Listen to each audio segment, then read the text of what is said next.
मी महाराष्ट्रातच राहणार.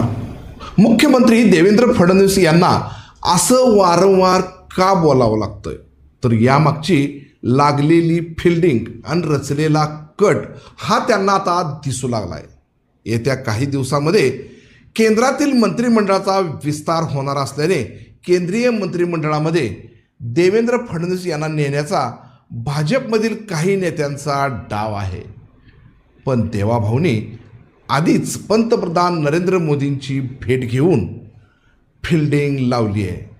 नेमकं देवाभाऊंना आता दिल्ली का नको आहे हेच आजच्या व्हिडिओतून आपण जाणून घेणार आहोत. नमस्कार मंडळी, मी जाकीर नदाब आणि तुम्ही पाहतात एस प्राईम न्यूज.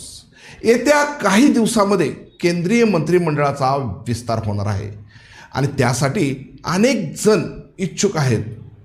मात्र सध्या दिल्ली दरबार नको म्हणणारा एकमेव नेता म्हणजे देवेंद्र फडणवीस आहेत. सध्या कोणत्याही न्यूज चॅनलवर आपण पाहिलं तर एकच चर्चा सुरू आहे, ती म्हणजे मला दिल्लीत नव्हे तर महाराष्ट्रातच राहायचं आहे. देवेंद्र फडणवीस नेमकं या निर्णयाचा मेसेज बातमीतून पेरू लागलेत का, असा देखील विचार आता काही राजकीय तज्ज्ञ करतायत.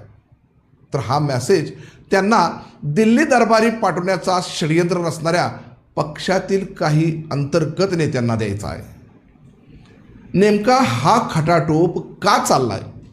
तर याचं छोटंसं कारण नाही, तर याची व्याप्ती एका इच्छाशक्तीमध्ये दडली आहे. या देशाचे पंतप्रधानपदाच्या दावेदारीसाठी देवेंद्र फडणवीस यांचं नाव देखील चर्चेत पुढं आलेलं आहे.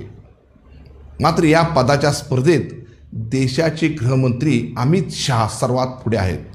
मात्र RSSची कूटनीती कधी काय करेल हे कुणीच सांगू शकत नाही. आणि RSSमध्ये देवाभाऊचं वजन भारी असल्याचं देखील बोललं जात आहे. मागील काही दिवसामध्ये आपण पाहिलं तर देवेंद्र फडणवीस यांची पंतप्रधान पदावरील दावेदारी संपुष्टात यावी यासाठी त्यांना महाराष्ट्रातून केंद्रीय मंत्रिमंडळात नेण्याचा डाव आखला जातोय. तर दुसरीकडे एकनाथ शिंदेंना पुन्हा मुख्यमंत्री करण्याच्या हालचालींना देखील वेग आल्याचं भासवलं जात आहे. मग भाजपच्या गोटात नेमकं काय शिजतंय?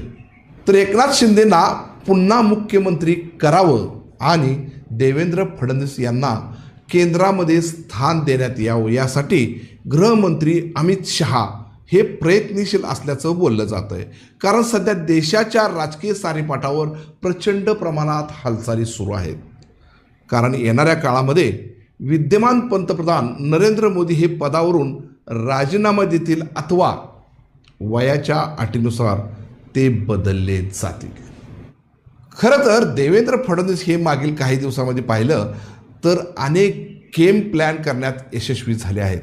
तर त्यामुळे त्यांना राजकारणातील माहीर खिलाडी असं देखील म्हटलं जात आहे. मात्र पडद्यामागचं षडयंत्र आणि राजकारणातील मंत्र कधी काय करेल हे आज सांगता येत नाही. तुम्हाला काय वाटतं? देवाभाऊ दिल्ली दरबारी जातील का? कमेंट करून नक्की सांगा.